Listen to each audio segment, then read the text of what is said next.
자, 우리 인생에 가끔 앞이 보이지 않을 만큼 답답하고 힘든 순간이 있습니다.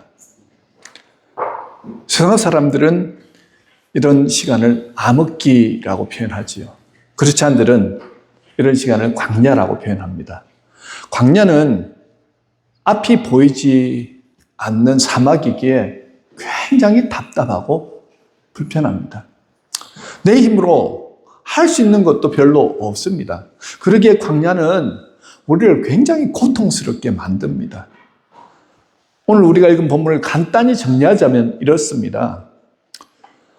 앞으로 이스라엘 백성들이 바벨론에 의해서 나라가 망하고 포로로 끌려갈 것인데 그 기간이 앞이 보이지 않는 정말 막막하고 답답한 광야와 같은 기간이 될 것이다. 그리고 숱한 고통과 고난을 겪게 될 것이지만 결국 하나님이 그들을 하나님의 방법으로 구원해내실 것이다 라는 그 예언의 말씀입니다. 본문에서 이스라엘 백성들이 왜 포로로 끌려갔어야만 하는가에 대한 구체적인 설명이 나와 있지 않지만 오늘 본문 15절에 보면요, 하나님이 어떤 분인가 하는 것을 통해서 이스라엘의 고난의 의미를 조금 알 수 있습니다. 15절에 뭐라고 나와 있습니까? 우리 다 같이 한번 읽어볼까요? 시작. 나는 여호와 너희의 거룩한 이요 이스라엘의 창조자요 너희의 왕이니라. 자, 하나님은 거룩하신 분이십니다. 죄와는 함께 하실 수 없는 분이라는 거예요. 이스라엘 백성들이 바벨론에 의해서 멸망당하고 포로로 잡혀갈 수밖에 없었던 이유가 무엇 때문이라고요? 오직 하나님만 섬겨야 할 하나님의 백성들이 우상을 섬기면서 하나님을 거룩한 분으로 창조주로 왕으로 섬기지 않았기 때문이라는 것이죠. 그 내용이 이사야서 43장 22절에서 24절에 나옵니다. 우리 한 목소리로 읽도록 하겠습니다. 시작. 그러나 야곱아 너는 나를 부르지 아니하였고 이스라엘아 너는 나를 괴롭게 여겼으며 내 번제의 양을 내게로 가져오지 아니하였고 내 제물로 나를 공경하지 아니하였느니라. 나는 제물로 말미암아 너를 수고롭게 하지 아니하였고 유향으로 말미암아 너를 괴롭게 하지 아니하였거늘 너는 나를 위하여 돈으로 향품을 사지 아니하며 희생의 기름으로 나를 흡족하게 하지 아니하고 내 짐으로 나를 수고롭게 하며 내 죄악으로 나를 괴롭게 하였느니라 말씀합니다. 자, 이스라엘은 하나님을 안 믿은 것이 아니라 가식적으로 믿었다는 거예요. 몸은 예배를 드리는데 마음은 떠나 있었다는 것입니다. 우상숭배 다 하면서 남은 시간에 의무적으로 형식적으로 예배 드렸다는 거죠. 그 예배가 타락하니까 삶이 타락으로 이어지더라는 것입니다. 그들이 죄악이 돼가면 돼갈수록 하나님은 더욱더 고통스러워 하시더라는 거죠. 아무리 하나님이 사랑이 많으시다 할지라도 그들의 죄악을 방치할 수는 없었습니다. 무엇이 죄였을까요? 예배를 안 드려서가 아니라 타락한 예배를 드려서 죄라는 것입니다. 그래서 하나님이 그들의 죄를 다루셨습니다. 하나님은 그들을 사랑하셨지만 그들의 죄를 가만히 두고 보실 수 없어서 바벨론을 심판의 도구로 사용하셨습니다. 자, 이스라엘은 바벨론에 의해서 결국 멸망당하지요. 그들은 70년 동안 포로 생활을 하게 되었습니다. 포로 생활 동안에 회개하고 고난을 통해서 하나님께 돌아오게 되더라는 거예요. 돌아오는 그들에게 하나님의 새롭고 놀라운 구원을 허락하시겠다라고 말씀하시는 겁니다. 16절, 17절에서 이렇게 말씀하거든요. 자, 이전 출애굽의 역사를 다시 한번 그 말씀을 통해서 상기시켜 주십니다. 출애굽은 하나님께서 이스라엘 백성들의 부르짖음을 들으시고 그들을 이집트에서 이끌어내어서 홍해를 건너게 하시죠. 자, 홍해를 건너게 하실 때 거기에 바다를 기둥처럼 세워가지고 그들이 마른 땅으로 건너게 하십니다. 그들이 다 건너갈 때쯤 되었을 때 애굽의 병사들이 쫓아오죠. 9,000승이나 되는 그런 전차대가 따라왔지만 어떻게 됩니까? 하나님은 물을 덮으심을 통하여서 그들은 온전한 구원을 받게 되었습니다. 자, 이 방법은요, 하나님 외에는 누구도 할 수 없는, 오직 하나님만이 하실 수 있는 그런 방법이었죠. 이스라엘 백성들을 사람의 방식으로, 사람의 생각으로 권해내신 게 아니고 하나님의 생각, 하나님의 방법으로 권해내시더라는 것입니다. 18절에 보면, 그런데 너희는 이전 일을 기억하지 말며 옛날 일을 생각하지 말라고 말씀합니다. 자, 이 홍해의 사건 대단한 거 아닙니까? 그들은 계속해서 세월이 지나면 지날수록 우리 하나님이 이렇게 권해내셨다는 것을, 그 은혜의 내용을 어떻게 해요? 자손 대대로 계속 얘기했을 것입니다. 그런데 지금 그 얘기 하지 말라는 거예요. 하나님께서 권해내신 그 은혜의 역사를, 그 은혜를 기억하지 말라는 말씀이 아니라 하나님의 능력을 단순히 홍해 사건 하나만으로 그렇게 각인시켜 놓고 그것만 기억하지 말라는 거죠. 하나님은 그것뿐만이 아니라 다양한 것을 통해서 지금도 역사하시고 계시는 하나님이라는 거예요.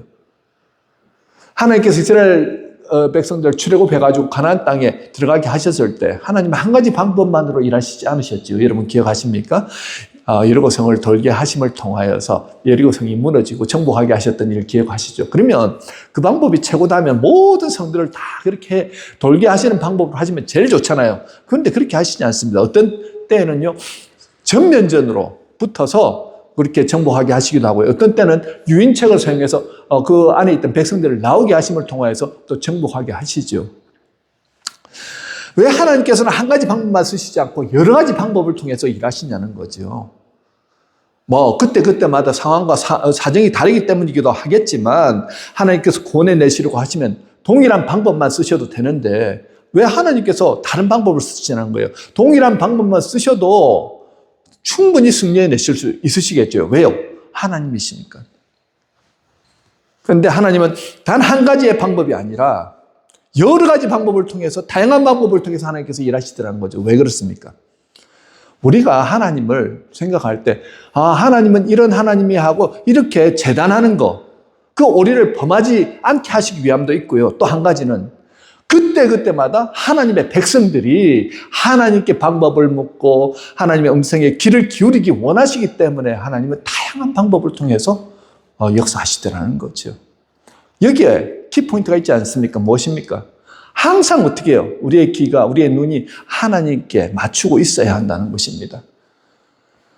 그런데 죄가 들어오니까 그 하나님께서 말씀하시는 것, 특별히 우리의 영의 귀와 영의 눈이 어떻게 해요? 점점점 닫히고 멀어버리더라는 거죠. 하나님은 계속해서 너와 함께하고 싶다. 내가 너를 도와주고 싶다. 너를 인도하고 싶다. 내가 너와 함께함을 통하여서 하나님의 영광을 드러내고 싶다고 말씀하심에도 불구하고 어떻게 이스라엘 백성들은 결국은 죄로 인해서 하나님과의 관계가 멀어지고 듣지 않고 결국은 고난과 고통의 길을 가게 되더라는 거죠. 여러분, 하나님께서는요, 여전히 우리 인생에도 동일한 방법으로 지금 역사하시고 계십니다. 우리가 무언가를 하려고 할 때 하나님과의 관계 안에서 뭔가 막혀있다라고 생각하시면 여러분 곧바로 하나님 앞에 나가야 합니다. 내 안에 죄된 문제가 여전히 하나님과의 관계를 막고 있다고 생각하시면요, 분명합니다. 하나님 앞에 진정한 회개, 통회하고 자복하는 마음이 있어야 그때부터 뚫리기 시작한다는 거예요. 하나님은 죄된 자 안에서 역사하실 수 없으시기에 어떻게 해요? 고통, 광야를 통해서 깨닫게 하시는 것입니다.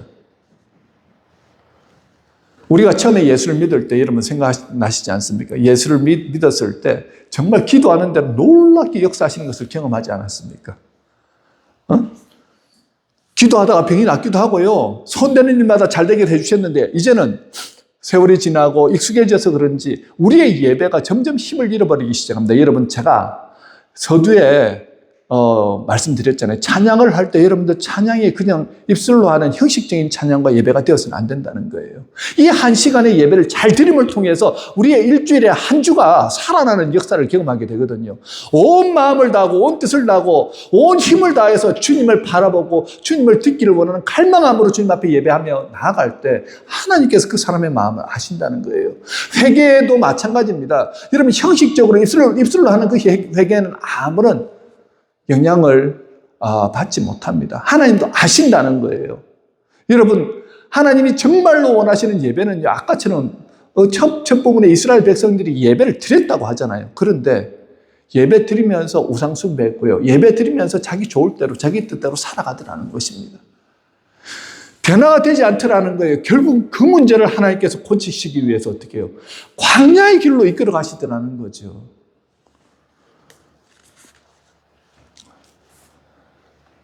광야 가운데 있을 때는 어떤 생각이 듭니까? 홍해의 기적 내게 주시옵소서 하는데 광야라는 것이 내가 생각한 것만큼 빨리 문제가 해결되지 않고 내가 생각한 것만큼 빨리 뭔가 이 광야를 벗어나고 싶은데 그렇게 되지 않더라는 거예요. 그러다 보니까 이제 더 이상은 홍해의 기적은 내게서 일어나지 않아. 그런 생각을 할 때가 있지 않습니까? 성령 충만의 역사는 특별한 때에만 일어났지 지금은 성령 충만 그런 거 일어나지 않습니다라고 생각할지 모르겠습니다. 아니요. 하나님은 그때나 지금이나 여전히 우리 안에서 역사하시고 계십니다. 하나님은 홍해 기적과 같은 일들이 미래에 너희 가운데 일어날 것이라고 생각하지 못하느냐? 이제 홍해의 기적이 아니라 완전히 새로운 일을 너희 안에서 내가 이루어 가겠다. 이것이 이사야를 통해서 하시는 말씀이에요. 그 당시에 포로 생활로 지쳐있고 70년이라는 생활 동안 고통 가운데 있는 이 사람들에게 주신 그 말씀. 그렇다면 그 말씀이 오늘날 우리가 광야 같은 세상을 살아가는 저와 여러분들에게는 어떻게 지금 받아들여지고 있습니까? 새 일을 이루어 가시겠다는데 과연 그 새 일이 무엇입니까? 이 고통의 시간 가운데서 나는 빨리 벗어나고 싶다. 하나님 좀 빨리 벗어나게 해주십시오. 빨리 벗어나게 하는 것이 과연 하나님의 뜻일까요? 우리는 오늘 본문을 통해서 하나님께서 역사하시는 것을 우리가 보고 배우고 느껴야 한다는 거죠. 하나님께서 새 일을 이루시는데 어떻게 이루시냐면 14절에 보면 바벨론이 붕괴된다고 말씀하십니다. 여기서 바벨론을 무너뜨릴 사람을 하나님 보내시겠다고 하는데요. 바벨론을 무너뜨릴 사람은 바로 페르시아의 왕 고레스라는 거죠. 바벨론이 무너진다는 거 상상할 수도 없는 일입니다. 우리 시대 미국이 무너진다, 우리 시대 중국이 무너진다, 상상도 안 되는 일이죠. 유프라데스 강변에서 바벨론은 세계 최고의 무역선과 함선을 보유한 가장 그 당시의 강대국이었습니다. 그것들을 가지고 그들은 세계의 부를 획득하였고 수많은 전쟁에 승리하였습니다. 그들은 정복자들이었고요. 정복당한 사람들이 아니었어요. 남을 추격하는 자들이었지 추격받는 자들이 아니었습니다. 전세가 역전되어서 그들이 붕괴된다고 그렇게 말씀하죠. 있을 수 없는 일입니다. 그런데 이 일을 누가 하신다고요? 하나님이 하시겠다는 것입니다. 하나님을 핍박하는 자들을 하나님께서 어떻게 해요? 심판하시겠다는 거죠. 여기서 우리는 무엇을 볼 수 있습니까? 하나님의 백성들을 공격하는 마귀의 세력과 그 하수인들이 있는데 그 세력이 아무리 강하다 할지라도 그 세력을 누가 무너뜨리신다고요? 하나님이 무너뜨리시겠다는 겁니다.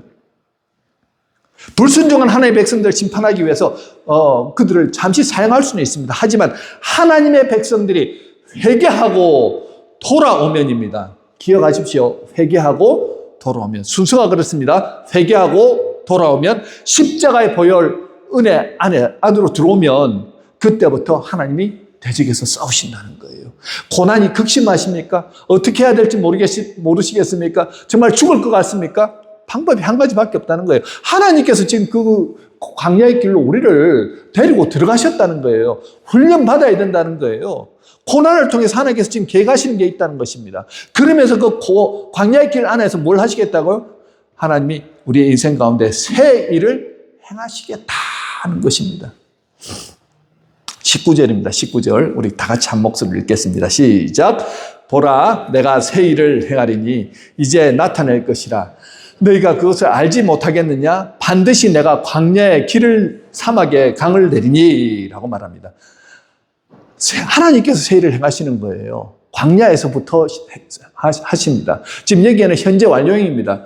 지금 나라가 망하고 포로 생활 중에 있는 그때 나라가 망한 그 시점부터 해서 계속해서 어떻게 하나님 그들과 함께 하시면서 새 일을 행하시고 계시다는 거예요. 새 일을 행하시는 게 무엇입니까? 하나님의 손님이 움직이기 시작하셨는데요. 그냥 하나님이 하시는 일을 지금 보라고 말씀합니다. 이미 역사하시고 계신데 보지 못하거든요. 왜냐하면 극심한 광야길 아닙니까? 이런 포로 생활이 결코 편한 생활이 아니잖아요. 70년이라는 생활 동안 포로로 있는다고 생각해 보십시오. 자, 그 포로의 기간 안에서도 하나님은 역사하시더라는 거죠. 무엇입니까? 기도해야 영의 눈이 뜨입니다. 교회가 부흥하기를 원하십니까? 가정이 살아나기를 원하십니까? 지금 내 사업체에 어떤 문제가 생겼는데 그 문제가 해결되기를 원하십니까? 어디서부터 시작된다고요? 영의 눈이 떠야 되는데 영의 눈이 뜨이기 위해서는 무엇부터 해야 된다고요? 기도해야 한다는 거예요. 기도가 살아나야 합니다. 그래야지 하나님이 행하신 것을 볼 수 있다는 거예요. 이것을 보지 못하면 원망과 불평과 두려움, 걱정, 의심, 염려로 가득 차게 된다는 거죠. 악한 사탄의 놀이터가 된다는 것입니다. 중요한 것은요, 지금 분명히 광야의 길인데 광야 안에서 뭘 하시겠다고요? 하나님이 광야의 길을 내시고 사막에 강을 내시겠다는 거예요. 상식적으로 여러분, 광야란 건 무엇입니까? 광야에는 모래로 가득 찬 사막이 위치하고 있지 않습니까? 여러분, 밤에 바람 한 번만 쫙 불어보십시오. 그러면 있던 길이 다 사라져 버립니다. 사막을 횡단하는 사람들은요, 저기 나침반이나 아니면 별자리를 보고 이렇게 횡단하거든요. 길을 알 수가 없어요. 천지사방을 그냥 처음 가는 사람들은 길을 잃어버릴 수밖에 없죠. 사막에서는 할 수 있는 게 별로 없습니다. 사막에 강을 낸다고요? 상상해 보십시오. 사막에 강이 되기 가지고 얼마나 많은 비를 뿌려야지 강이 되겠습니까? 상식적으로는 이루어질 수 없는 일이라는 거예요. 하나님 말도 안 되는 겁니다. 할 수 없습니다. 라고 생각할지 모르겠습니다. 기억하십시오. 하나님의 생각과 우리의 생각은 100% 다릅니다. 광야에서 길을 내는가? 주님, 상식적으로 안 됩니다. 사막에서 강을요? 안 됩니다. 이런 게 우리의 생각이지만 하나님은요, 내게는 문제없다. 그거는 내게는 문제 그릇으로 되지 않는다라고 말씀하시는 거예요. 그런데 여기에서 우리가 중요한 키포인트 한 가지를 아셔야 된다는 겁니다. 광야에서 길을, 사막에서 강을 내는 방법이 우리의 생각과는 다른 방법으로 하나님께서 해 나가시겠다는 거예요. 그것이 무엇입니까? 여러분, 광야라는 건요, 우리 힘으로는 아무것도 할 수 없는 절대 절망의 그런 고통의 상황을 의미합니다. 내가 할 수 있는 방법이 아무것도 없다는 거예요. 그 광야의 길에서 오직 바라고 원하고 구하는 것은 오직 하나님 바라볼 수밖에 없고요. 하나님을 의지할 수밖에 없고요. 하나님의 뜻대로 살아갈 수밖에 없습니다. 그러다 보니까 그 광야 안에서 하나님께서 나를 어떻게 해요?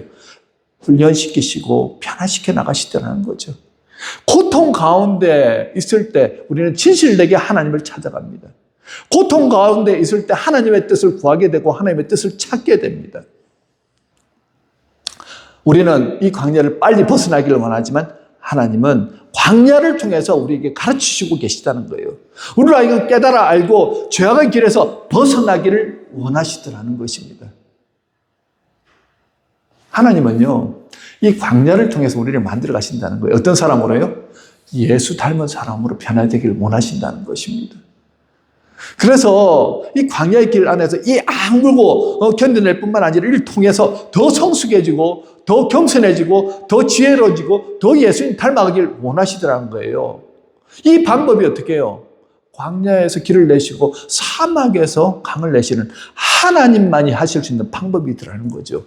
저도 목회를 하면서 사람은 잘 변하지 않는다는 거 잘 압니다. 저 자신도 잘 변하지 않거든요. 그런데 하나님께서 역사하시는데 고난의 길, 광야의 길 안에서는 사람이 변화되더라는 거죠. 하나님은요, 광야 안에서 우리가 가까이 오기를 원하십니다. 가까이 올 때 하나님은 웰컴 하시거든요. 정말 광야에 들어가면 비로소 땅에 고정되어 있던 눈을 그 다음부터는 하늘로 들기 시작합니다. 비로소 스마트폰을 끄고 광야 안에서는 기도하게 됩니다. 내 힘으로 해결할 수 있었다면 벌써 해결했을 것입니다. 그런데 이 광야의 특징은 내 모든 자원을 다 해도 그 문제가 해결되지 않는다는 거죠. 그래서 광야의 시련은 내 문제의 끝까지 우리를 어떻게 해요? 데리고 가시더라는 거죠. 그런데 그 한계의 끝에 누가 계시다고요? 하나님이 서 계시더라는 거예요. 거기서 우리는 전에도 경험해보지 못했던 하나님의 지혜와 사랑과 능력을 경험하게 됩니다. 제가 이번에 컨퍼런스를 갔는데 어떤 목사님이 간증하시는데요. 자기 교회 한 성도가 너무 재정적인 어려움, 사업을 하는데 재정적인 어려움을 겪고 있었고 힘든 가운데 있었는데 마음 가운데 이 구역 인도자, 그 교회는 금요일마다 매주 구역 인도 모임을 하는데 구역원들과 함께 모여서 저녁에 식사를 나누고 그리고 교제하고 이런 모임이었습니다. 구역 인도자를 하라는 부담감을 가지게 된 거예요. 지금 내가 먹고 살기도 힘든데 굳이 구역 인도자까지 해야 되느냐. 너무 불편한 거예요. 특별히 금요일 날은 그 가게가 가장 바쁜 시간인데 내가 그 정말 시간을 위해서 이 저녁에 있는 그 모든 재정적인 것을 포기하면은 자기한테도 너무 재정적으로 지금도 재정이 그렇게 좋지 않은데 그 금요일에 한 4시간 정도의 시간을 포기하면은 재정적으로 너무 힘들겠다는 생각이 들어서 결정하지 못하고 있었습니다. 계속해서 갈등이 되는 거예요. 이 지금 광야의 시간인데 하나님은 계속해서 부담을 주시고 과연 나는 어떻게 해야 될 것인가? 그때 하나님이 주시는 한 가지 마음이 있었는데 하나님, 그렇다면 내가 이 금요일 저녁에 한 4시간에 정말 몇천 불을 벌 수 있는 이 시간, 이 수입을 내가 하나님께 헌금하도록 하겠습니다. 그 마음으로 내가 구역 인도자를 하면서 섬기겠습니다 하고 결단을 했어요. 그리고 가게 문 밖에다가 영어로 이제 이 북미주에 있는 교회 분인데 가게 문에 이제 이렇게 적었습니다. 영어로 이렇게 적은 거예요. 내가 소그룹을 인도하여야 되기 때문에 금요일 날 이 시간부터 이 시간까지는 문을 닫습니다. 죄송합니다. 하고 그렇게 일을 써서 붙였습니다. 그 다음 날이 되었습니다. 어떤 흑인 아저씨 한 분이 뭐 반지도 끼고 시계도 탁 멋진 거 번쩍번쩍 선글라스를 탁 끼고 한 분이 들어오신 거예요. 그래서 탁 들어와가지고 묻는 게 너 어저께 금요일 날 그래 무슨 모임인데 그렇게 문까지 닫고 갔냐. 그러니까 사실은 내가 교회에서 소그룹을 인도하는 구역 인도자인데 하나님께서 그런 부담감을 주셔가지고 그렇게 내가 가게 문을 닫고 그렇게 가게 됐다. 그러니까 그러냐? 하면서 내가 사실은 저 앞에 있는 한 1000여 명 모이는 교회 흑인교회 목사인데 내가 너 이 사례를 설교 시간에 좀 얘기해도 되겠냐고. 그걸 얼마든지 하라고. 근데 그 흑인 목사님이 가서 설교단에서 그렇게 말씀하셨다는 거예요. 하나님의 나라를 위해서 하나님의 뜻을 이루기 위해서 자기의 재정까지도 자기의 얻을 수 있는 이익까지도 내려놓고 이렇게 열심히 정말 주의 나라를 위해서 봉사하는 이분의 가게에 가서 여러분들 많이 팔아주십시오. 많이 도와주십시오. 그 다음부터 이분의 가게에 하나님께서 사람을 보내주시는데요. 차고 넘치도록. 모든 그 교회 사람들뿐만 아니라 주변의 마을 사람들까지 와가지고 막 잘되게 하신 놀라운 은혜를 경험하더라는 거죠. 고난의 끝에 나는 광야라고 생각했는데 나는 광야에 길이 없다고 생각했고 나는 광야 사막에 강물이 흘러넘치지 않을 것이라고 생각했는데 하나님은 완전히 다른 방법으로 하나님께서 역사하시더라는 거죠. 거기에는 무엇이 있었습니까? 나의 선택이 있다는 거죠. 나는 하나님 방법으로 살겠습니다. 나는 하나님의 뜻을 순종하며 따라가겠습니다. 여러분, 그때부터 하나님께서 어떻게 나를 변화시키는 거예요. 이 광야의 기간 동안에 내가 정말 하나님 앞에서 내 안에 있는 그 죄된 문제가 완전히 어떻게 해요? 수면으로 올라가지고 깨끗하게 불타고 하나님께서 나를 만지시고 정말 경건하고 거룩한 자로서 하나님과 소통하는 그 일이 일어나기 시작할 때, 예수 닮은 모습으로 변화되기 시작할 때, 그때부터 하나님의 뜻이 내 안에서 일어나기 시작하고 새 일을 내 안에서 이루어 가신다는 거예요. 하나님은 그렇게 믿음으로 사는 사람들 안에서 역사하십니다. 과거만이 아니고요, 지금도 마찬가지입니다. 누구에게? 정말 하나님을 사랑하면서 믿음으로 걸어가는 바로 그 사람입니다. 오늘 찬양에서도 그렇죠. 믿음이 없이는요, 하나님의 은혜를 경험할 수 없습니다. 우리 교회가 어려움을 겪었습니다. 목회자인 저부터 영적인 탈전을 경험하였고요. 어려움을 겪었습니다. 하지만 주님께서 기도한 중에 이 말씀을 주신 거예요. 보라, 내가 새 일을 행하겠다는 거예요. 네가 아직까지 한 번도 경험해보지 못했던 그 새 일을 내가 경험하게 해주겠다. 그렇지만 먼저 해야 될 것이 너 안에 있는 문제부터, 드러내시는 그 문제부터 어떻게 해요? 바라보고 죄악된 모습을 회개하라고 말씀합니다. 여러분, 우리 안에 있는 죄악된 모습을 바라보십시오. 자꾸 다른 분들 바라보지 마시고요. 하나님 오늘 이 말씀을 저와 여러분들에게 하시는 말씀입니다. 나에게 하시는 말씀이라는 거예요. 정 목사에게 주시는 말씀이라는 거예요. 그러면 여러분들 어떻게 하시겠습니까? 하나님, 내가 죄인입니다. 내가 하나님 앞에서 온전한 예배자로 서지 못했습니다. 내가 하나님의 은혜 가운데 거하지 못했습니다. 내가 하나님 앞에서 진정으로 하나님을 기뻐하며 찬양하며 예배 드리는 예배자가 아니었습니다. 하나님 용서해 주십시오. 광야의 시간일지 모릅니다. 그런데 그렇게 주님 앞에 나가고 그렇게 믿음으로 선택하고 나는 광야의 길이라도 끝까지 주님을 의지하며 나가겠습니다 할 때 하나님의 계획은 다른 방식으로 역사하시더라는 거예요. 여러분, 하나님이 요셉이 하나님을 사랑한다는 거 여러분 잘 아시잖아요. 그런데 요셉을 감옥에 넣으시더라는 거예요. 하나님은 다니엘이 하나님을 사랑한다는 걸 너무나도 잘 알고 있었습니다. 그럼에도 불구하고 다니엘을 어떻게 해요? 사자굴에 넣으시잖아요.